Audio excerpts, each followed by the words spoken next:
welcome to Telling the Tale, a podcast hosted by me, Mitchell Farley Wolf, in which we're going to go over every single Telltale episodic game released between 2004 and 2018, when they unfortunately closed down to be revived in some forms later. Dustin, are you here? I'm here. I'm right here. Deal me in, Buttercup. Great. Okay, I was asking where you were because of the deal you in joke that I smelled it so far away. I knew that that's the only thing we would really have to say. Hey, it wasn't me. All right. What did we play today, Dustin? We played Poker Night 1 and 2. Poker Night at the Inventory. Well, I think only the first one's called Poker Night at the Inventory. I think the second one's just called Poker Night 2. I think that's true. Nelson Tether's Puzzle Agent is similar in that way. It's Nelson Tether's Puzzle Agent and then Puzzle Agent 2. Interesting. I guess that works. By the second one, you get it.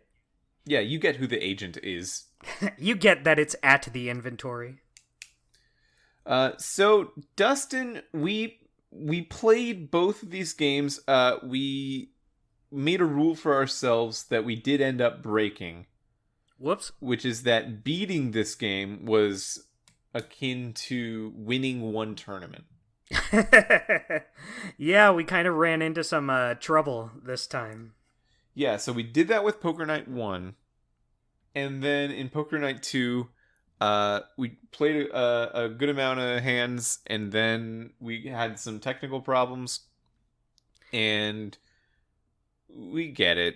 Yeah, it's Poker Night. We played it enough to say that we played it. Yeah, exactly. I'll come out and say I feel like doing it in the way we did it.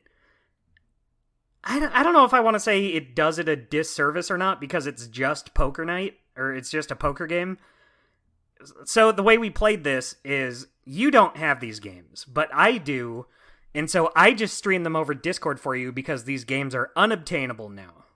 Yeah, you really can't get them. These are a little more special than the other unobtainable Telltale games because they have all these interconnections with Team Fortress 2, the Valve game available only on Steam, where if you win items in the game, they can be used as items in Team Fortress 2 as whatchamacallit, it's like hats and accessories and stuff. Yeah.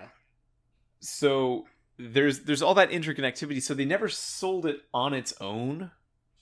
So there's to my knowledge, you can't just get like a regular version of the game out there. You have to do it through Steam. Yeah. And that makes it much harder for people to get it, especially once it's been delisted from Steam.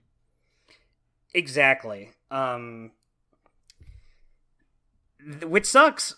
It's not like these are like huge games. They're just small Poker Night games. So I get why you can't just get them anymore, but it sucks that you can't. It's not like they're these highly sought after adventure games with stories. They're just poker games with characters interacting. Yeah, I would say most of the very highly sought after Telltale games are still available in some way. Yeah. A few of the only exceptions are like Back to the Future, Guardians of the Galaxy. But for the most part,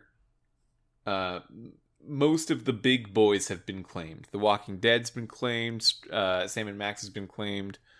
Wolf Among Us has been claimed. Strong Bad's Cool Game for Attractive People. Tales from Monkey Island. So these smaller ones that just kind of fall by the wayside, these Poker Night games, there are so many licenses used in these games that I think it would be impossible for this brand to ever be brought back. Yeah, which is really too bad. When we streamed these, we played Poker Night 1 the other night and Poker Night 2 today. I do feel like, I don't know, I feel like you just don't get as much out of it as you would playing it, even though it is such a basic game. I really enjoy these games. I think Poker Night 1 and 2 are a lot of fun if you're just like not doing anything, I guess. I used to play these games like all the time. I would just load it up for a little bit, play some poker while listening to characters interact. And I don't know, I feel like that feeling isn't really there when it's a game you're trying to show off to someone. Because there I really think isn't a that's whole lot to it. Yeah, I mean, I understand that, but I totally understand that it might feel like when you have a really funny YouTube video and then you show your friend and then they're like not laughing the whole time, and then you sink Yeah. into the quiet place. Yeah, no, that that I get that. But I like these games abstractly. I would say I liked Poker Night 1 more than 2 in watching these playthroughs. And I understand that 2 has a lot more to do in it. Hmm. It's got a lot more features. It has Texas Hold'em and Omaha Poker, which I don't understand. Yeah, we didn't play it. We gave it a shot, but like right from the get-go we were like, "Oh, yeah, I guess I don't know the rules." And it didn't seem to change characters' dialogue, so Yeah. yeah. Anyway, there was more to do in Poker Night 2. It was clearly a fuller experience. There was more. It looked like a higher scope, like background and stuff. There was a bunch of customizable backgrounds for the inventory. You could make it look like it didn't really look like the Sam & Max office, but it looked like it was flavored like the Sam & Max office. Yeah, exactly. You're not. It's not supposed to be like you're playing in Sam & Max's office, but it redecorates the inventory itself to look similar to fit the theme. So there's that. There's like a Venture Brothers one that's in a strip club. I wish I got to show you all of them. They're all pretty neat. But we did play on the Sam & Max table. Of course, we had to. Yeah. Who wouldn't? My opinion is, I think 2 is the better game just because there is more to it. But when the big thing about it is the characters, that does kind of put 1 ahead of 2. When your big feature of the game is having a good character roster, 2's just isn't as strong. I still like some of them, but 1 has Max, Strong Bad, The Heavy, and Tycho from Penny Arcade. Yeah, so let's Tycho.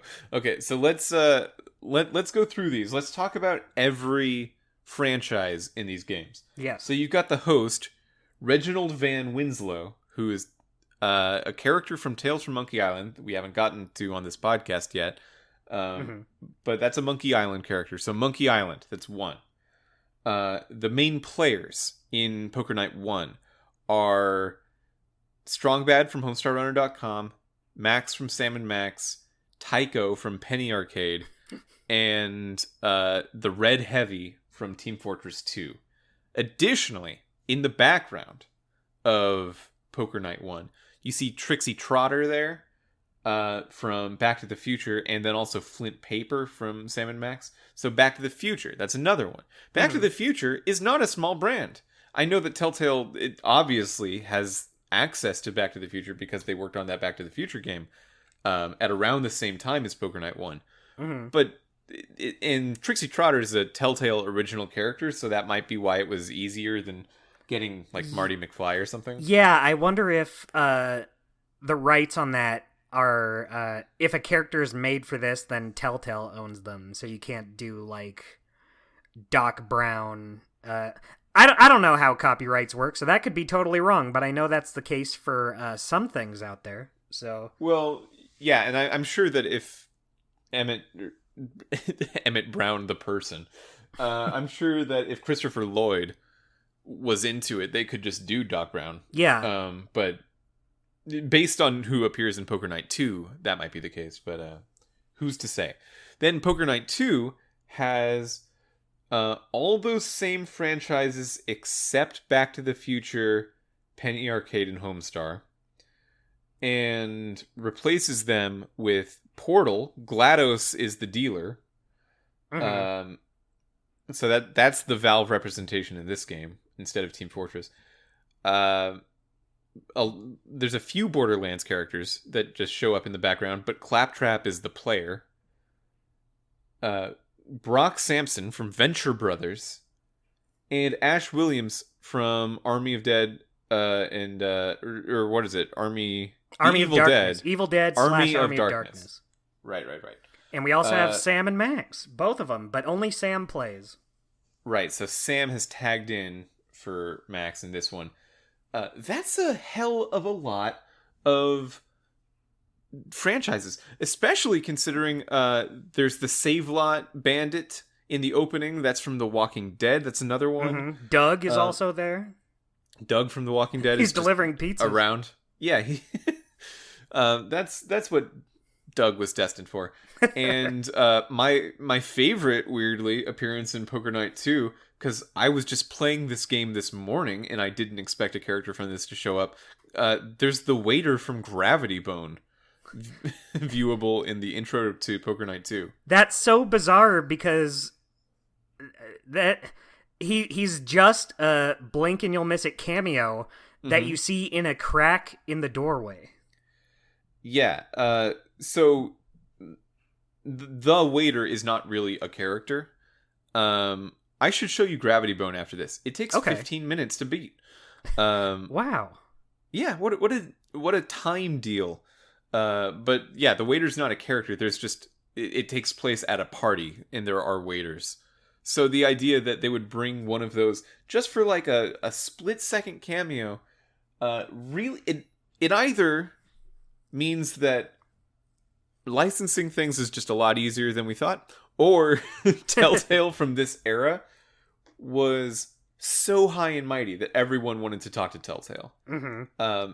Which I think is the case. I think everyone wanted to talk to Telltale. Yeah, this was after Walking Dead. Yeah, Poker Night 2 was about 9 years ago.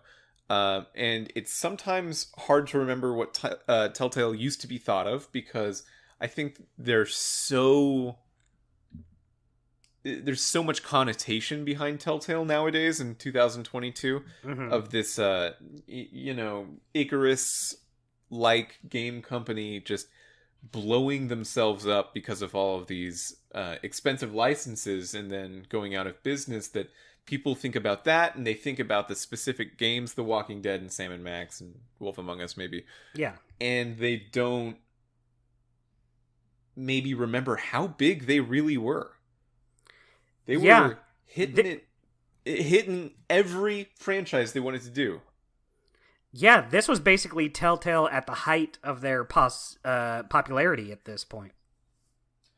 Yeah, between the two Poker Nights, that's very close to what Smash Bros. Does. I mean, not Ultimate, but maybe like the first or second Smash Bros.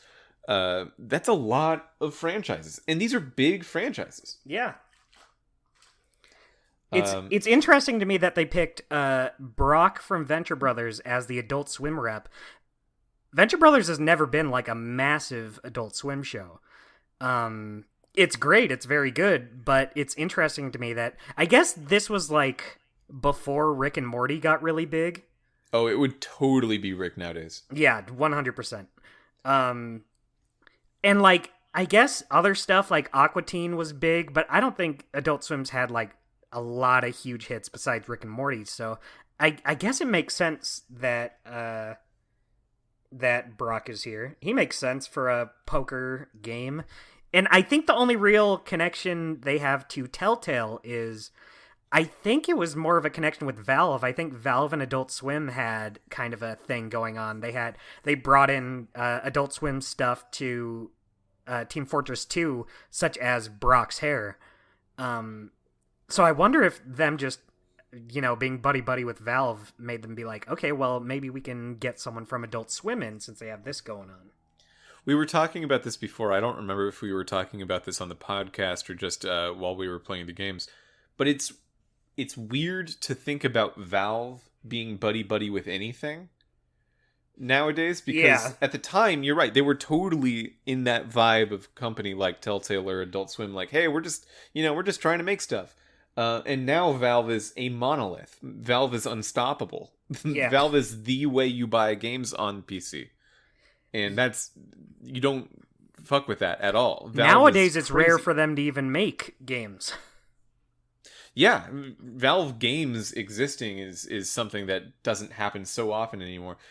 Portal 2, for a time reference, came out between the two Poker Nights. Poker Night 1 came out November 22 of 2010, and Poker Night 2 came out April 24th, 2013. Just a 2.5 year jump, but a lot happened in there, especially to Valve. I remember when there's a line between Tycho and the Heavy in Poker Night 1 where Tycho says, "So, Heavy, you've got a game on Steam for 3 years or so now. What's your takeaway?" And that blew me away just because the idea that Team Fortress 2 was only 3 years old. I think of Team Fortress 2 as a really old game now. Probably older than I should think of it. When did it come out exactly? 2007. Okay. Other games that came out in 2007, I don't think of as old as I think of Team Fortress 2. I think of Team Fortress 2 perhaps unfairly, I mean definitely unfairly, as old as like Halo. But that's my broken mind thinking about it incorrectly. Because it's not. It just isn't as old as Halo. Yeah. But yeah,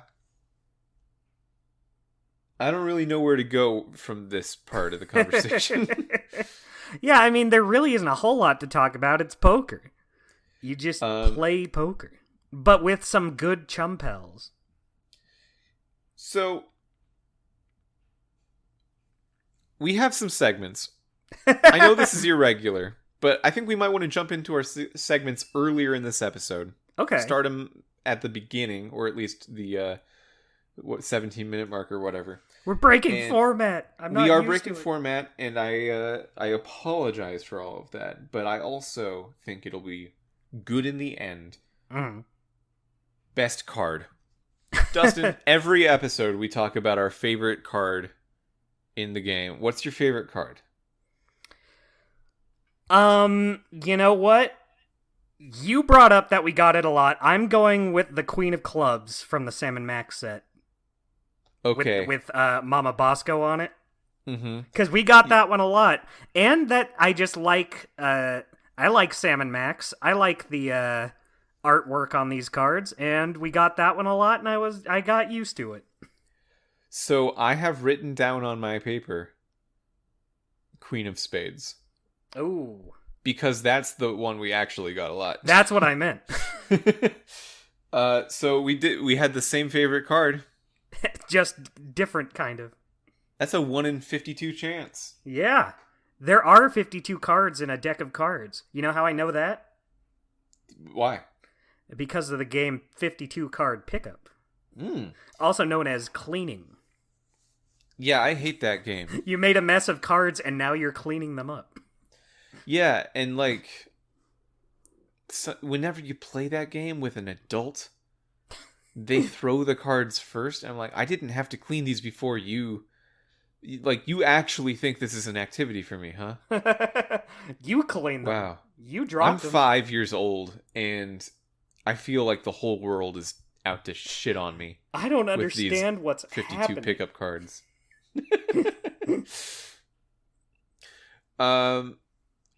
Linguistic gymnastics. So I know you weren't taking notes, but there were a couple good lines. I'll say this about Poker Night 2, not a single one there. Yeah, well, it's so weird because I feel like we didn't get nearly as many conversations. I don't know if I missed the option to turn up the chatter or what, because Poker Night 1 has it, and I just turned it all the way up, so we were getting quite a few conversations. Poker Night 2, we barely got any, and some repeated, but I know there's a lot more in that. I've played it so much. There are some really good conversations in there, so it sucks that's another thing when I say I kind of did it a disservice playing it this way. We barely got to see anything of Poker Night 2, which sucks because it is good. Um, and has a lot of funny lines, but that's just the way the cards fall, I guess. So the deal with the chemistry of the characters in both of these games is that I'm sure there are a lot more good conversations in Poker Night 2 that we did not see. There's no way to be exhaustive about playing these games. Mm-hmm. But I have a hard time believing these four characters can have the kind of chemistry and back and forth that the four characters in Poker Night 1 have. I kind of agree. I think I was just about to say who my weekly guy was, but I'll save that. But I do agree. I feel like even just playing these two, when it comes to the characters, the character interactions and chemistry in Poker Night 1 is just better. Yeah. Definitely so. In fact, why don't we... There's 8 characters you play against of the actual players of poker. Let's rank them. In their Rank appearance all of them? Rank the 8 in their appearances in these games. Okay. I'm down for that. Okay. Who's the best, who's the worst? And then we can fit the middle in after. Best. I think best is way harder than worst, so let's do worst okay, first. Who's worst? Claptrap. Claptrap is the... Yeah, that's correct. that is correct. Claptrap is the worst of every character in the game. I will say I respect Claptrap's inclusion more because I think it makes more sense. Yeah. Being that Borderlands was a Telltale... it's not a Telltale franchise, but it's one of the franchises Telltale uses. Yeah, I wonder if I would appreciate Claptrap more if I had played it or any Borderlands games. I don't like the humor in Borderlands. I've said From it what before. I've seen, it's not my favorite. Yeah, it was definitely of a time, and it wasn't my favorite time for comedy. Yeah, I get it if you like Claptrap. He just doesn't do much for either of us. Yeah. So, by the way, we gave up on segments, if you didn't notice that. I think we both have weekly guys, but we'll save that. So Claptrap's the worst. I buy that. I think second worst is Ash Williams. I knew that's what you were going to say, and I think I agree, which is too bad. Yeah. He's just not very funny. He's just not, at least in these. I haven't seen the movies. I've seen 2 Evil Dead movies. Ash Williams is a very bombastic character, a very loud character. He's not really either of those in this. Yeah, so much of the conversations that were good in Poker Night 1 were... It's not the lore, because Team Fortress 2's lore is not extensive. Penny Arcade's lore is not extensive, but like those characters are so angular personalities. They're written at such slants that it's interesting to see them collide.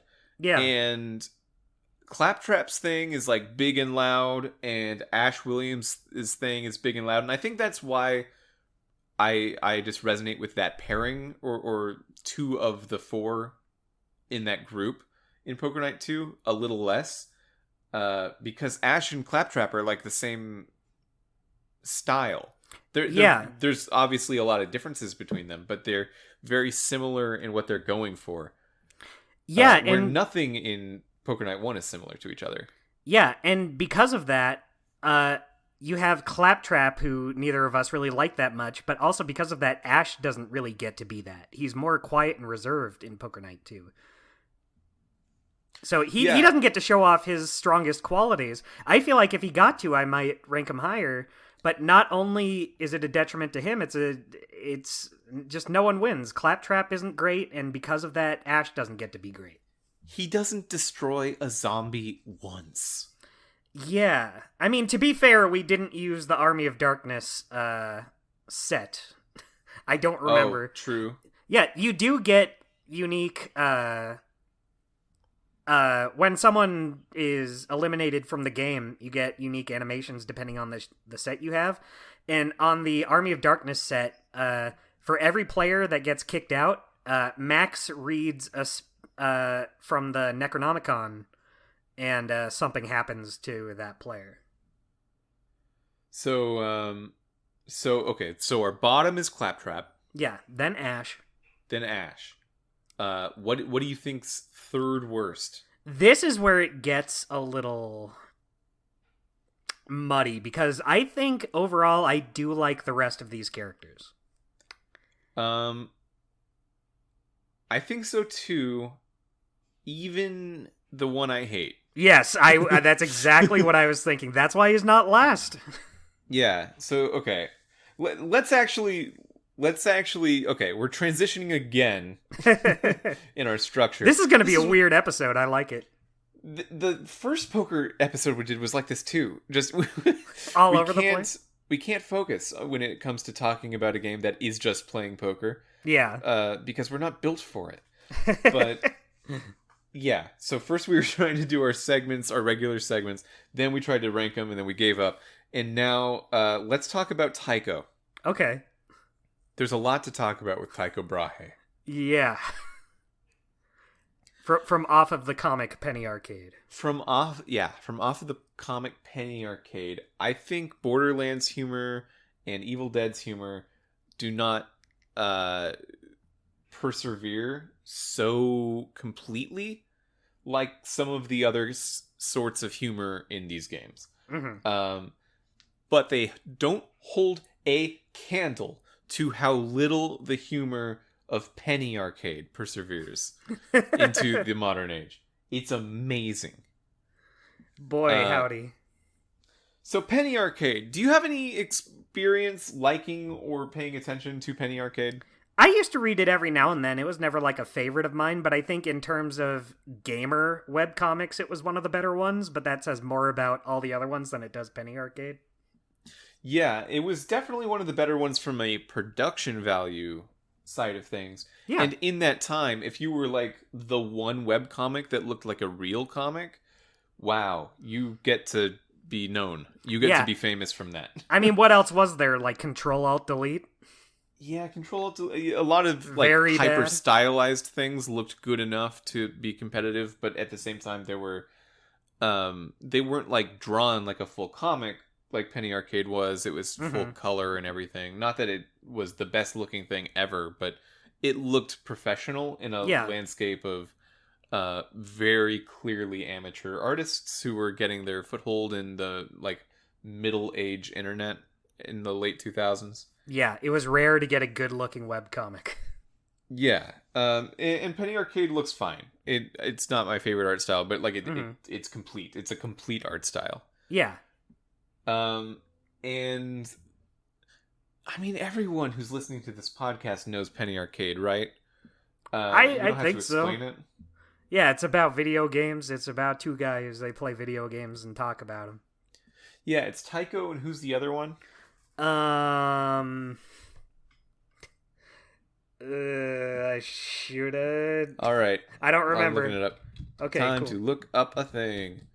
Gabe. Penny Arcade. Gabe and Tycho. I'm looking. Yeah. Wow. Did you know that they I'm made just on their website now?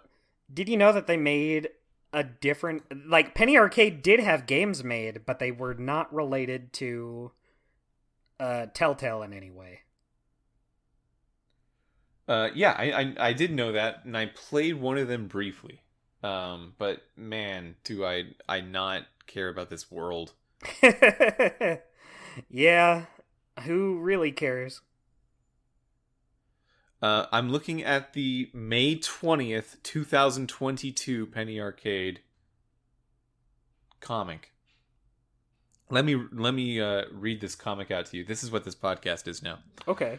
Gabe's on panel 1 of 3. Gabe's on the computer, and he's saying, I need to sign up for Zenless Zone Zero so I can start having my paycheck deposited directly into MiHoYo's account. And then panel 2. MiHoYo is that studio. You know that one?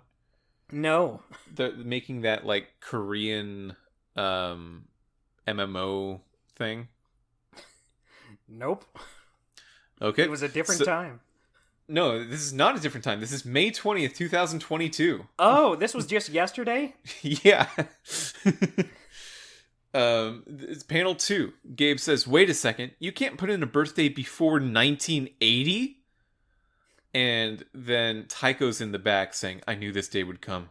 We're past the cutoff. They've probably already sent the colors." And then panel 3 is in a different setting. Now we're in like an alley, and there's a weird crab monster with a scythe, but only in silhouette, chasing after Gabe and Taiko. And Taiko's gotten away, but Gabe can't jump over a fence. And Gabe says, "Pull me up, pull me up." And Taiko says, "I can't. I'm sorry, man. This is how I get out." So what? So they're gonna be killed because they're older than 1980. Wow. Now I get it. Yeah. What did you think about that comic I just read to you? Maybe you had to be there. So I'm guessing this is a reference to a service in regards to a currently popular online game that has the inability to put your birthday before 1980 in the account structure. Oh. Good to know. Boy, am I glad I was born after 1980. What I think is always very funny with the Penny Arcade comic strips is that every one of them has like a 4-paragraph explanation written by the authors. And, to explain it. Yeah, just to like say, "Oh, you get this now, right?" Because that would be the only reason you wouldn't like it. Yeah, so Taiko, that comic, yesterday's Penny Arcade comic, which is not a phrase I've said since like 2011. That seems tamer than it used to be. It used to just be like, "I'm gamer cool. Don't you know that?"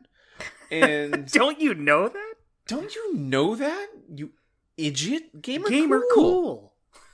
And I guess gamer cool. That really comes across in Poker Night 1. Taiko is played as like the smarmiest older brother of a friend who lives in the basement that you've ever met. And he's like, "Yeah, I've beaten a cool group of games. I'm a pretty strong gamer, if you must know." And it's both a good thing and a bad thing with this character.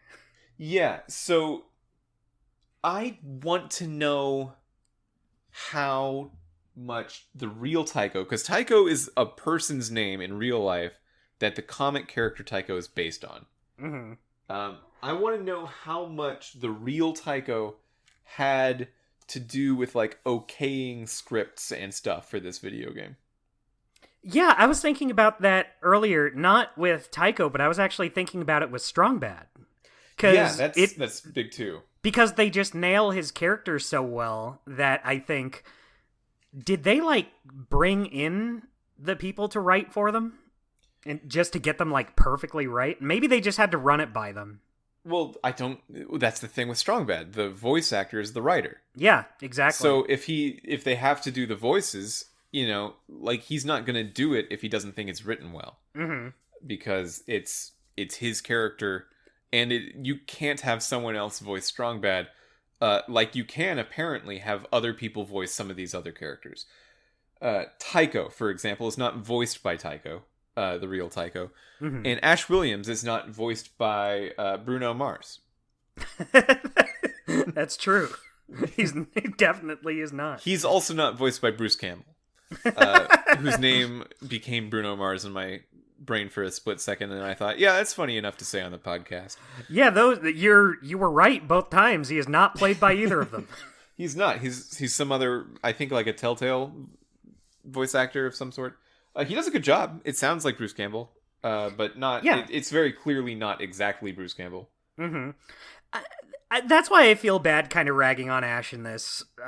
Like, he's not really funny. They don't bring the right energy, but I think his model looks good, and the person playing him does a pretty good job voicing him. So it sucks that he just didn't really get to shine. Yeah.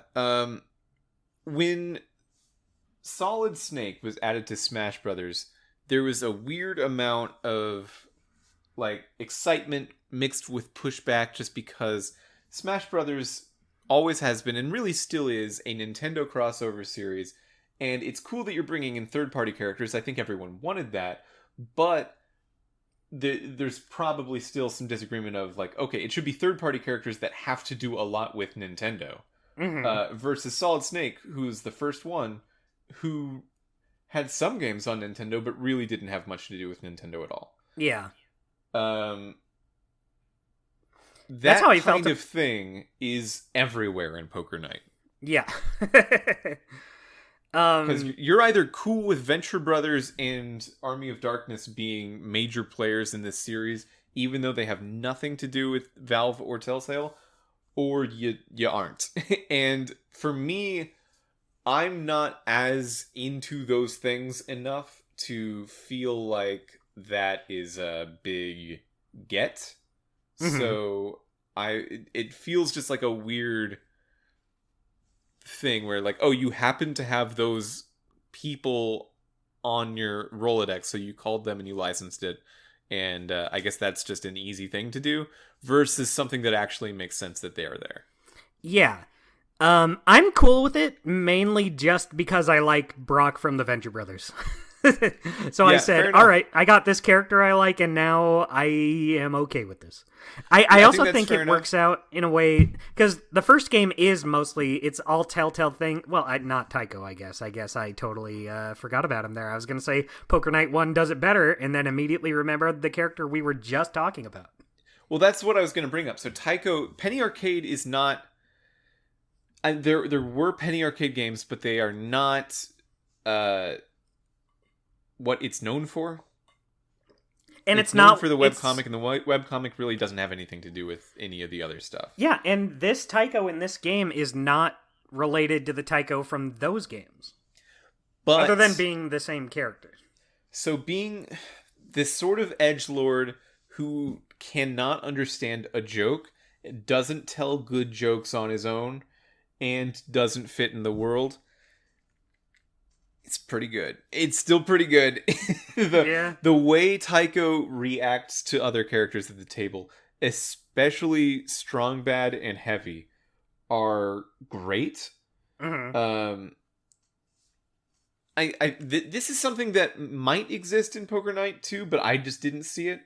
The four of these characters sort of become friends or rivals, or at least more knowledgeable of each other as you play. Where Heavy and Strong Bad become really good friends. I love that. He calls him Tiny Heavy. Yeah, and Strong Bad is Tiny Heavy. That is such a good... I do feel like Poker Night 1 has the better character relationships. 2 does have good conversations, but they really are just a bunch of guys playing poker together. In Poker Night 1, you can feel most of them like becoming friends. Yeah, there was some good moments in there where Heavy asks if Strong Bad is a wrestler, and Strong Bad says, "No, I'm not a wrestler. I'm a wrestleman. Wrestleman." Wrestleman. Those lures are the worst. And I feel like that's lore for Strong Bad. I don't know if that's ever been like clarified to such a degree in any other media about Strong Bad. So that's fun to have. He's a wrestleman, not a wrestler. They do he doesn't call him pretend to be a wrestler. They do call him Wrestleman in a Strong Bad email. I know they do, but I don't know if they've ever clarified he's not a wrestler. Yeah. I mean, I guess it makes sense. He has boxing gloves. But yeah. not that he boxes either. But so Heavy and Strong Bad start this good friendship, and Tycho and Strong Bad start hating each other, which is great. That's so Um, good. yeah. Uh, Tycho pretends to have played Vidalectrix games for gamer points. I love that. That's so funny to me. Like Strong Bad brings up, well, have you played Snake Box or Six? And Tycho goes, oh yeah, I guess I've played that. So good. Yeah. He's posturing that he's played more games that don't exist. And Tycho also tries to suck up to Max. He's like, "That's why we get along. You're a Renaissance man." Yeah, yeah. He calls Max a Renaissance man, which doesn't make sense at all. And and then Max is like, I don't. Let me just pump the brakes for a second. Who are you? And that's Max. So that worked out. And then Heavy and Tycho are a weird pairing where I feel like Heavy is actually making attempts to become friends with Tycho. Like he's a amicable guy. And then Tycho is just like, all right, man. And those dynamics are really good and they come out Yeah. clean, which is why Tycho. uh, so okay, Tycho might be my weekly guy. That's very interesting. I don't think I can give it to him just because he also sucks, but like in a Yeah, good way. But I still don't like Tycho as much as some of these other guys, but he is very funny in this. I guess he does Tycho. perfectly encapsulate those relationships in Poker Night 1 that we were talking about. Yeah, he's the cornerstone for everyone's relationship except like Strong, Bad, and Heavy. And then Max's thing is that Max is just sort of an agent of chaos that doesn't really need to have individual relationships with anyone at the table. Mm-hmm. So it's the three of those non-Max players with each other: Strong, Bad to Heavy, Strong, Bad to Tycho, Tycho to Heavy, and then Max sort of on those. And that's a really cool dynamic for just a throwaway poker game. Yeah, I totally that agree. and Poker Night 2 is like, these four characters are all funny, right? And like, yeah, they are, but I'm not They don't seeing... gel as well. They certainly don't. And And I think maybe part of that maybe is it is just just that we because... didn't play that much of it. Maybe they do and I forget, but I feel like even if we played more, it wouldn't have come together as well. I think that's true. I also think that a big part of it is that Homestar, Sam and Max, and Team Fortress 2 all have lore, but it never matters because it's just those characters presenting as themselves is what matters. Like, there are some like Strong Badia, the free references that you can catch, but the references aren't key. And then in Poker Night 2, Brock Sampson talks about Venture Brothers stuff, and there's Borderlands ideas brought up, and there's Army of Darkness stuff. It's like, okay, you have to know these things Yeah, to like this, it's awesome if and you're a I fan. don't know all of them. Yeah, it's awesome if you're a fan, but if you're going in blind to these, you don't really know what they're talking about. And I also feel like there's not enough variety in the characters there. We talked about how Claptrap and Ash are kind of similar. I also think both Sam and Brock they're both kind of the straight men in their respective series. So Yeah. I mean, granted, they're different takes on straight men. Brock is this ultra-violent, competent guy, and Sam is this cheery, Also easygoing fella. ultra-violent. Oh, yeah. But they do have different personalities, but they serve similar roles. So it feels kind of like... I like hearing them talk, but you don't get that contrast with, like...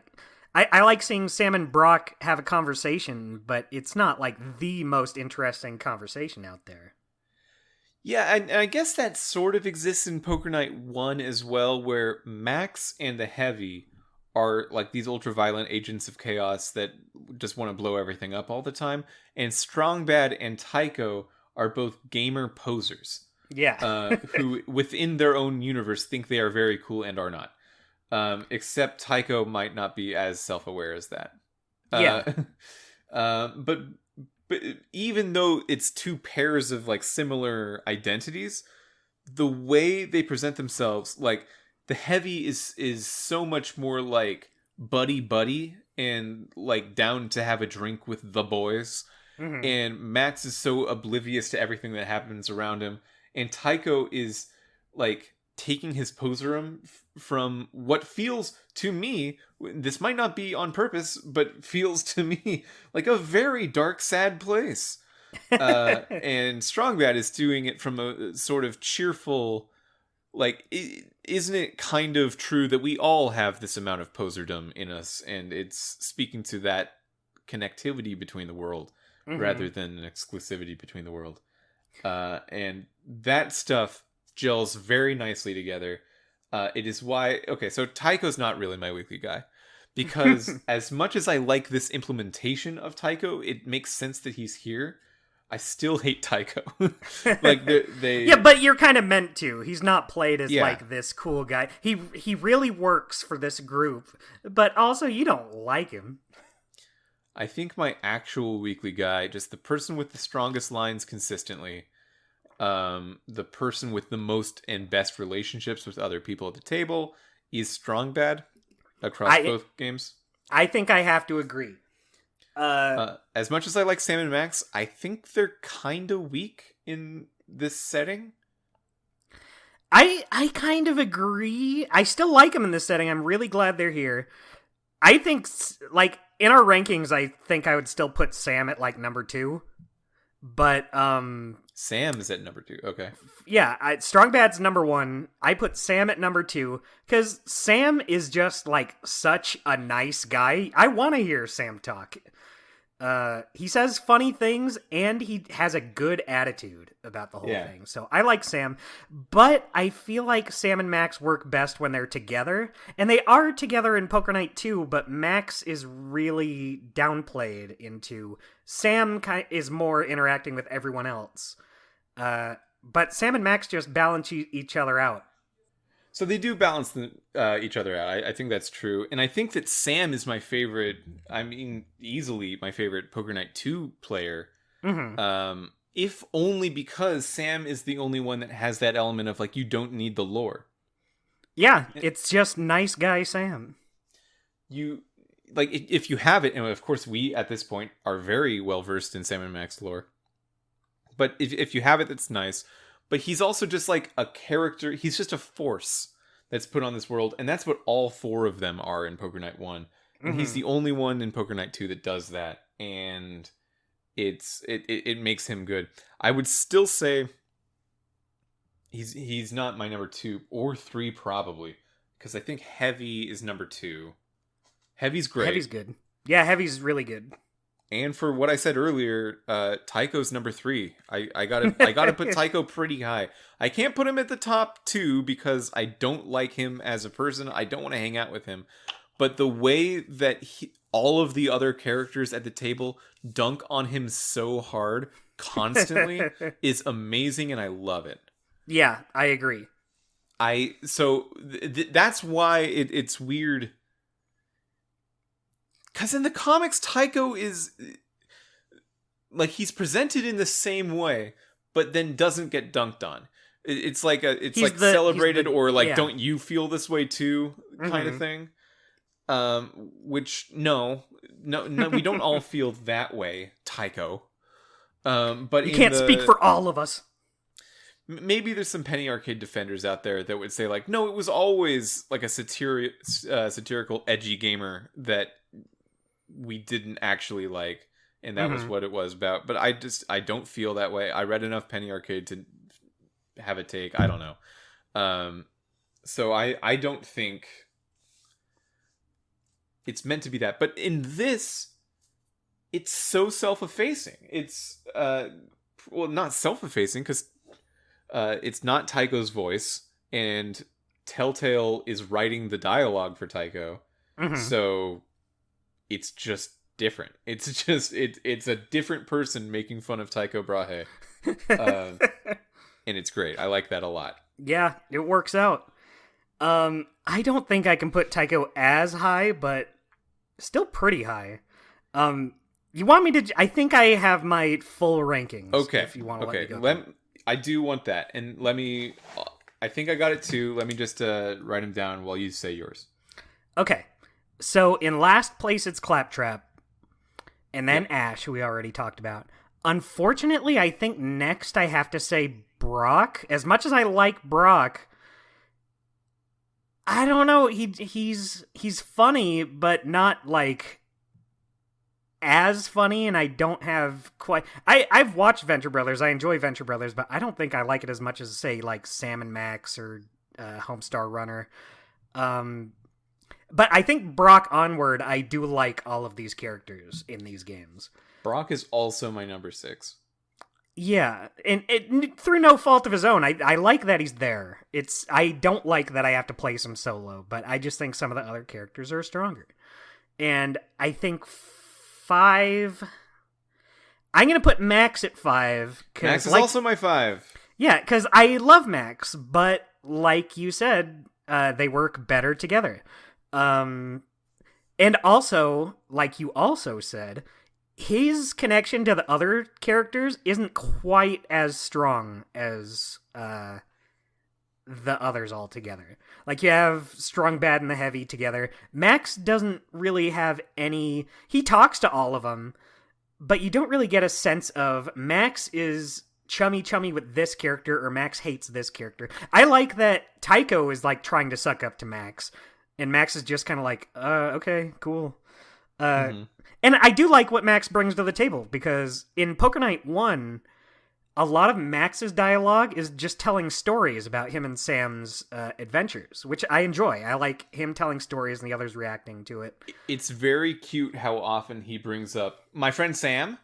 Yeah. Just can constantly throughout the night, like we always know through playing the Sam and Max games, we're constantly knowing how strong their relationship is. Mm-hmm. But I love this window into, okay, Sam's not here. What are you going to talk about, Max? Probably Sam. Just constantly. Yeah, I totally agree. Even though he's only number 5, I'm very glad that Max is here. He and Strong Bad were the reasons I bought Poker Night 1. They were the only 2 I knew when it came out. Of course, yeah. I mean, they're definitely the draw. Yeah. From the Telltale side, and then the Valve side is heavy. I don't think there's really a Penny Arcade side. That's just the bonus. Yeah. But yeah, the only reason he's down here so low is I feel like they didn't really build on his connections as much as the others, and he does work better when he's partnered with Sam, but I still like him. Moving on. So our bottom 4 are the same. Yeah, but in a different order. No. Oh, okay. I was going to put Tycho next. Well, no, I mean, our bottom 4 are the same. So, Claptrap, Ash, Brock, and Max. Right, I was thinking top 4. Our bottom 4 are correct, yes. Yeah, so number 4, you put Tycho? I'm putting Tycho. Well, okay. I don't... My number 4 is Sam. Okay. Yeah, I really like Sam, so he's up higher for me. I'm going to put Tycho just because he does a very good job here, but I still just don't like him as much as the others. Okay. Even though he is probably the funniest of all these characters. Just the crazy things he says, and the other characters' reactions to them.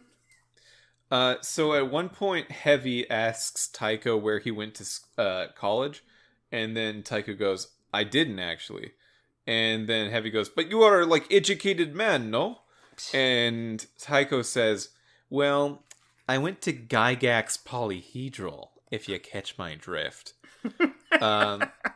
Which I do. Gary Gygax is the creator of Dungeons and Dragons, and Polyhedral Die is what you use.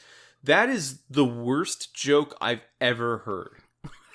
Oh, wow. It's the most uncomfortable joke I've ever been told in my life. And he plays it, he sells it as if it's the coolest thing in the world. It's like the coolest thing any person has ever said ever. And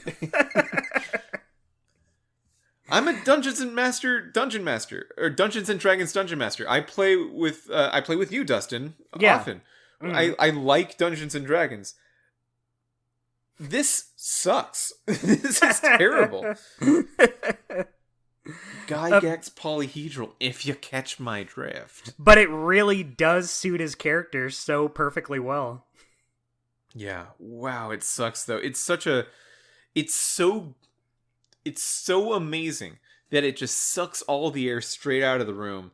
And Strong, Bad, and Heavy are like left to deal with like, wait, what did you just say? What? And Heavy tries to like diffuse it and say like, oh well, I have a PhD in Russian literature, and just goes on and talks about himself, which is great. It's a good dynamic to have Tycho suck so bad. Yeah, I totally agree. But because he sucks so bad, I still place him at number 4. They try to match everyone's speech patterns. So when we had one session where or one round where Strong Bad has to fold and he goes, "Oh crap!" And then Tycho goes, "Fuck this shit." He says, "Fuck this shit" to Strong Bad. And like, Strong Bad can't hear that. Yeah, watch your mouth. Watch your mouth around Strong Bad. He's like a 10-year-old kid, maybe. That's another thing about Poker Night 2, is it feels like all the characters besides Sam regularly swear. So there it at least makes a little more sense. But in Poker Night 1, Tycho's like the only one. Not even the Heavy swears. Not Strong Bad doesn't, Max doesn't. It's only Tycho. Yeah. Real weird stuff there. It's so out of left field when Tycho says fuck. And, like, Strong Bad just has to sit there and, like, no, I guess I didn't hear that. I guess that's a word people say. Yeah, I've mostly been leaning on crap pretty heavily for the last 10 years, so that's interesting. Yeah, I'm actually not sure if Poker Night 1... This could be totally wrong, but I don't remember Poker Night 1 even being rated by the ESRB. I know Poker Night 2 was because it was also on consoles, but Poker Night, okay. Yeah, it was on like PS3 and 360 as well. Totally forgot about that when we were talking about that earlier. Probably would have been a better time to bring it up. Yeah, the like relationship between the game and Team Fortress 2 is much more forward in Poker Night 1. Than it is in Poker Night 2. Poker Night 2 is like, you might like this game on its own. And Poker Night 1 is like, you want a hat, though. You definitely want a hat. You have to play this for a hat. Yeah. We didn't talk about it, but do you want to know what all the unlockables are for Team Fortress 2? I have it up on Wiki right now. Is a lot? Each character in the games has an item that they can... We didn't see any of it when we played them, but every now and then, we did see it because Tycho bet his Pac-Man watch. Yeah, Tycho had his bloody Pac-Man watch. Yeah, every now and then one of the characters will say, "I'm a little light on cash. How about this?" And they'll place an item of their choosing. Max has the Luger Morph, which is a pistol replacement for Scout and Engineer, and the License to Maim, which I'm not sure what that is. Probably a different kind of gun. That's Sam's gun. Oh, nice. Yeah, so you can get both Sam and Max's guns. Strong Bad bets his Dangeresque 2 glasses. Great. Which the Demo Man can wear. The Heavy bets Iron Curtain. Yeah, it's weird for Heavy to have an exclusive TF2 item because he's just from TF2. And Tycho has his watch, which is called the Enthusiast's Timepiece. God, he sucks so bad. But it is very cool. Even I never played TF2 that much, but even then I was like, I want to own Strong Bad's glasses. His cool Strong Bad's glasses is definitely the takeaway there. That's the cool one. Yeah. But in Poker Night 2, it looks like not only do you get items for Team Fortress 2, you also get items for Borderlands 2. Okay. Oh, and Xbox 360 avatar items. So you can unlock a lot more in this. So there's a rare connection here. Yeah. Sort of. Kind of. So for TF2, Sam gives you the Bloodhound, which is his hat. Okay. That's a better one than the gun. Although that's interesting, I think he can also bet his banjo, but I don't think Oh, that's good. Yeah. Claptrap, Dapper Disguise, it says. Dapper Disguise. I don't know what that is. And the Team Fortress wiki isn't loading for me. Yeah, who's to say? Ash, you get the Necronomic Crown, which is a hat for the pyro. Cool. Brock, you get the Samson Skewer, which is his dagger that he uses. And you can also get something from GLaDOS, which is Long Fall Loafers. Oh, yeah, like the shoes. Yeah, the shoes from Portal. So, speaking of Brock's dagger, when we paused the game in Team Fortress 2, or not Team Fortress 2, Poker Night 2, and looked down at our hand, we saw that it looked like you had already picked up the dagger at some point, like you earned it. Yeah. And there were a bunch of Huff and Puff cigarettes in our, like, we were just smoking Huff and Puff cigarettes. Our player was doing that. And we have very good reason to think the player in Poker Night 2, because of that, might be Big B Wolf. It's possible, but I feel like if it were Big B Wolf, they would have just introduced him by name, because you're always referred to as the player. Sure, but also, maybe Huff and Puff is the only kind of cigarettes they sell here. Because I think in one of the cutscenes, like the opening cutscene of Poker Night 2, Brock is talking to Mad Moxie from Borderlands, and I think she hands him a pack of those cigarettes. I think they just had the asset. Oh, you know what might be the case? What? The Wolf Among Us came out, we just did this season where we said every episode when it came out. Yeah. But Poker Night 2 came out in April of 2013. It might have been placed in the game to signal, something's coming, because it was before. A little tease. A little tease, if you will. I could see all that. of the Wolf Among Us episode releases. I could. And then that would give them more reason to say, like, okay, let's just make it sort of, if you piece the puzzle pieces together, you can find out you're playing as Big B in Poker Night 2. But unless you actually, look around, you don't know. Yeah. If just you're a little in the something know, for us you know. super fans. A little something for us telltale heads. Yeah, it's a puzzle I bet Tycho could solve. Yeah, we would solve it and say what it is, and then I'll say, yeah, I figured that out like 5 minutes ago. So I think another interesting aspect of these characters is that a lot of them are part of a group. Like, Brock on his own is not a very common thing, right? Like, you'd get the Venture Brothers as like the main characters of that show. Yeah. Strong Bad and Homestar is a group. Like, Strong Bad and other Homestar characters. Max and Sam. Like, Sam's not even in the first one. Mm-hmm. Tycho and Gabe and Heavy and all the other Team Fortress characters. So you've got these sort of like portions of a group that are coming together that would normally have someone to bounce off and don't. And because of that, they're just like finding each other to be their bounce off partner. And it just works. It's a good system in Poker Night 1 at least, and sort of in 2, that they have these like halves of wholes come together, which is why when in Poker Night 2, when you have Sam but like Max is also there in the background, I feel like that almost takes away from it a little bit. I would want to see Sam really reach out to the other people on the table more so than I would want to see him reach out to Max again. Yeah, I get that. Yeah. So who's your weekly guy? I guess mine's Strong Bad. Mine is also Strong Bad. And our best card is the Queen of Spades.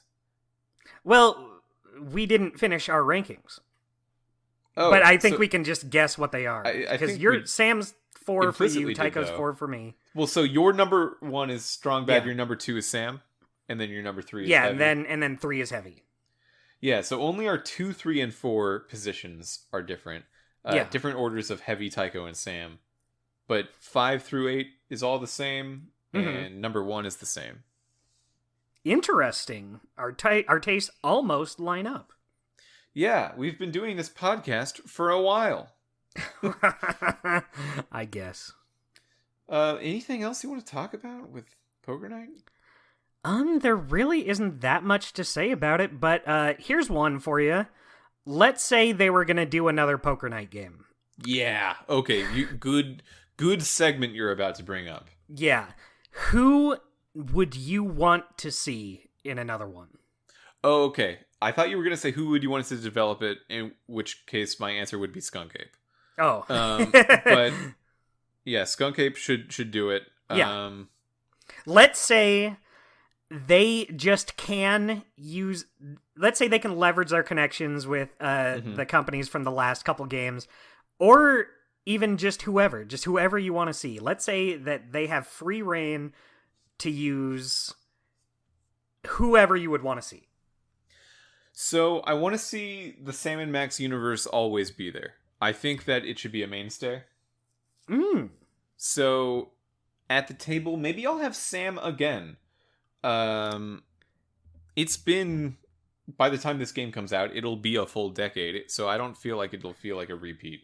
Yeah, I agree. I think I'll also say Sam because I love Sam in Poker Night 2, but I feel like he doesn't really get to bring his best material out because of who he's playing with. Mm-hmm. Yeah, so I would love to see him again. I don't want Penny Arcade. It was fun. It was fun the first time, but yeah. So I think the sort of Tycho and or Brock Sampson role would be collapsed into Rick Sanchez from Rick and Morty. Nice. I like Rick and Morty. I like the show. I mean, it's weird. I feel like when you're talking about Rick and Morty, even the bringing up of it in conversation seems like a meme at this point. Yeah. But that's probably unfair. It's still just a good show. I enjoy it. It's still funny. I don't think it's as good as it used to be, but it's still good. I still have fun watching it. I think Rick is in like season 3, but it's still great. I think Rick is a very good choice, but Jerry would be pretty good too. But I think if you're gonna do a Rick and Morty character, it's got to be Rick. But I was gonna say there is another Adult Swim character I could see being there. Oh and my god! That is Master Shake from Aqua Teen Hunger Force. Okay. Or Carl. Both. I think Carl and Master Shake would be great for this sort of game. I thought you were going to say Joe Pera. I love Joe Pera. Joe would be pretty... I could see Joe in maybe like a dealer role. I don't know if I necessarily... I want it to be FMV. So they've just got real life Joe Pera, like... green screened over the inventory, dealing out cards. That would be awesome. That'd be so funny. You'd be so nice to everyone. Okay. I feel like there's a lot of good Adult Swim picks you could have. So I'm drawn to not repeat any of the other non-Sam and Max franchises, but I also would love to see what would it look like if Homestar was in it. I was going to say exactly the same thing. Homestar has been one of my picks for a third Poker Night ever since 2 came out. Mm-hmm. Homestar would just be funny.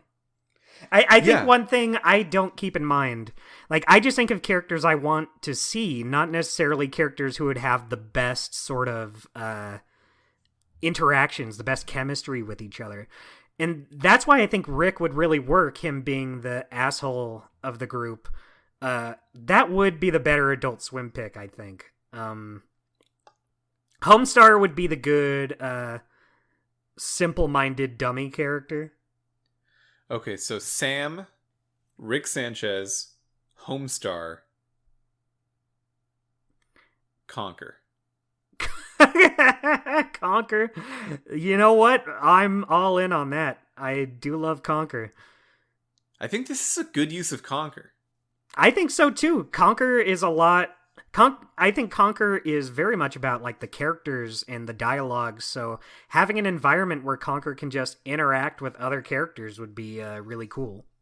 Yeah, I think Conquer also needs a game where you like can't make a bad game about it because it's just poker. It won't be disappointing. Yeah, you know what you're getting into with Poker Night. Yeah, it's not like it's going to come out and be like, oh, well, that was worse than I thought. Like, no, you should have thought exactly that it's poker. Yeah. Back in the day, I don't necessarily think this is a good pick now, but again, back when I was thinking of like my dream Poker Night 3, back when Telltale was still around, I had Guybrush in there just because I wanted more Monkey Island. Yeah. Murray the Skull could be interesting. Murray would be great as like, you could just, even if he's not playing, you could just have him there. He's a skull. Kind of like how Max is just in Poker Night 2. Maybe Guybrush just has Murray with him. You know what? I might like Elaine Marley more than Guybrush for this. Okay. I also like Elaine. We haven't had a female Poker Night player yet. That is true. They've tended bar, which is not probably good optics. But yeah, Elaine to me has a little bit more personality than Guybrush, who, for good reason, is a little bit more of a empty slate that you can put your own goals onto, which is good. He's a good one of those for sure. Yeah. But for this, where you just like start talking about your own stuff. Mm-hmm. And Elaine's smart. I could see some squabbling between Elaine and Rick. Okay, so let's write down everything we said. We said Rick, Sam, Homestar, Conquer. Wait, who were we just Elaine, talking about? Elaine Marley, Master Shake, and Carl and Joe Pera. Carl, Joe Pera. Was that all of them? I think. Well, if modern Telltale is gonna like try to push Wolf Among Us into a big brand, it might be worth considering bringing Bigby in. Agreed. Or maybe Buffkin, but probably Bigby. That's not a big enough series to know side characters for the layman. Yeah. What about a character from Walking Dead? So apparently they tried to do a character from Walking Dead for Poker Night 2, and they just didn't like the vibe. I can believe so they that. brought in Sam instead. I they think wanted to that have was their a own good Telltale call. character, and Yeah. Walking Dead was the obvious choice, but then they did Sam. They do have various Walking Dead references in the dialogue. One of my favorites being, I don't remember the exact gist of the conversation, but Sam's talking about The Walking Dead, and he says, even that goofball Larry wanted script approval. That's good. Yeah. Calling Larry a goofball is pretty funny. That's just the perfect thing Sam would call Larry.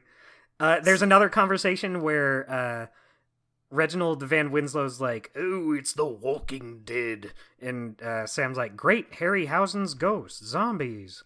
And Ash says, "Those are just actors, right?" And he says, "Yes, actors."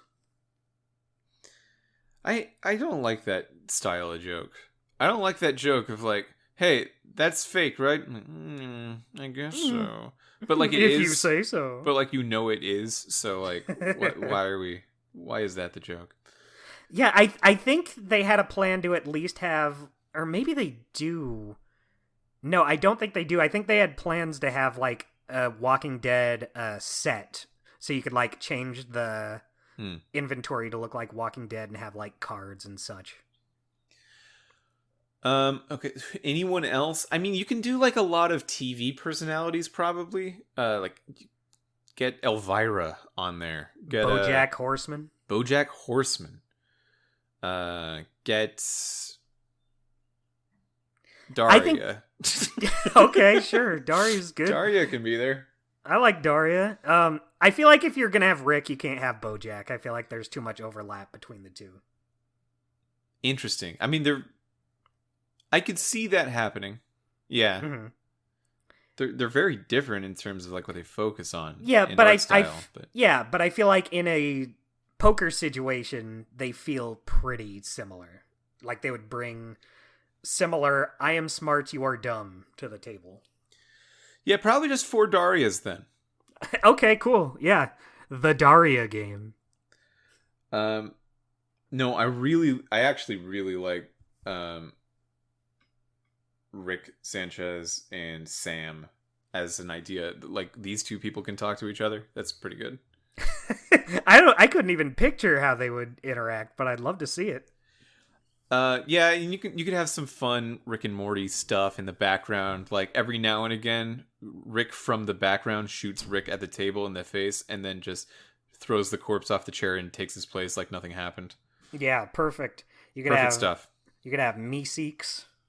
You can have some Meeseeks all around. Yeah, you can have some Meeseeks. You can have Jerry from Seinfeld can be in it. Yeah, Jerry from Seinfeld. Jerry from Seinfeld can be in it. That's the thing with these poker night characters is like there's absolutely no theme. So yeah, there's it's no just rules. any character you can name. Like it's just whatever. I don't think you could get another Valve character in though. Not today. That's fine. I don't think there are any new Yeah. Valve characters. Exactly. So that's all right. I mean, like I guess you could do Wheatley from Portal 2. If you want. I haven't played Portal 2 yet. Oh, you should. I should. I really enjoyed Portal 1. I just haven't gotten around to 2 yet, but I do own it. Yeah, well, it's only been 11 years. Yeah, you know. You gotta take your time. Yeah, maybe it's finally time. This podcast has just been a conversation. Yeah, I think it works. That's what poker night is. Yeah, there's really no format on this one, huh? We just sort of went through it. Yeah, I'm down. Oh, here's a note I have. We never found out how side pots work.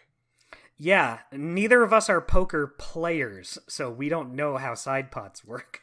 Yeah, so every now and again, there would be a there would be a hand dealt where one player clearly wins that hand, and then GLaDOS or Reginald Van Winslow would say something like, "Well, Sam won the pot, but then Ash won the side pot, and then they both get money, and we have no idea how that happened." Yeah, It just doesn't make sense. I'm sure it would make sense if we knew, but we don't, so it makes no sense. There's no option to like bet to the side pot or see what that's about, so it feels very random. Mm-hmm. But I'm sure there's a explanation. Yeah, Maybe. Maybe they just made it up for this, and it makes 0 sense. Strong Bad asks Max at one point, "So Max, you're like one of those Pokemons, right?" I like that line. Yeah, that's good. I didn't write down any lines, unfortunately, but there's so many of them in both of these that I enjoy. I just like hearing the characters talk. There's lots of funny little lines.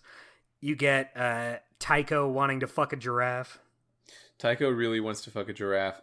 When Tycho goes all in, Tycho says, "That's no moon, motherfucker." That's from Star Wars. That's so bad. It's yeah. Tycho really does work as the guy who says the lamest shit, but he just sells it like it's the best shit. Mm-hmm. I don't want to say I respect him for it, but good on him. There's a conversation between Strongbad and Tycho where Strongbad asks Tycho how many viewers Penny Arcade gets per day. And Tycho says, I don't know, a couple million. And Strongbad says, oh, a couple million? Well, HomestarRunner.com gets like a bajillion cajillion. And Tycho says, those aren't real numbers. It's just a statement. Just the worst, like, asset to a joke ever. Just play along. That's actually not true. Those are actually not real numbers, and you were wrong. Yeah. No, there's a lot of good stuff in Poker Night 1. There's, like, Heavy says that his favorite video game is Where's an Egg? He plays that for hours on end, and he's trying to find out where the egg is. Where's an egg? Yeah, Strongbad says that this is better than playing poker at Homestar's house because at Homestar's house, Marzipan walks around all natural asking people to play No Loser Candyland. No Loser Candyland is the funniest thing in the world to me. Yeah, good stuff in Poker Night 1. Yeah, I really do feel like we just didn't get a chance to see the really good stuff in 2, because I know there is some, but even then it doesn't quite reach these same heights as 1 has. If it was every character the same in Poker Night 2, but any one of them was replaced with Strongbad, I think that would be a lot tighter. Mm-hmm. Strongbad was such a glue in Poker Night 1 that it would be great to see something like that in 2, and it just doesn't exist. Yeah, which is unfortunate. Yeah. Poker Night 2 does improve on a lot of things. You have like all the different unlockables you can get, the chips and cards and table, and like there's new mechanics, like you can buy drinks for the other players. We bought one for Brock, and it was kind of hard to tell, but we did get a pop-up that said, if you get a drink for someone, it's more likely that they will give a tell on whether or not their cards are good or bad. That's cool. That makes it feel more like an actual video game. Exactly. So it really, in terms of being a game, it is a lot better. It's just, the character chemistry isn't quite there as strongly. Oh, Pim from Smiling Friends? That would be good. That'd be great. Smiling Friends, honestly, I would like any of those characters in there. You could have Charlie, the boss. The boss is good. Mr. Frog. Mr. Frog, I'll put my foot down. I don't think I want Mr. Frog in the game. Yeah, he's a little too controversial. That's been our episode on Where's an Egg. What are we playing next time, Dustin? I don't know. Yeah, me neither.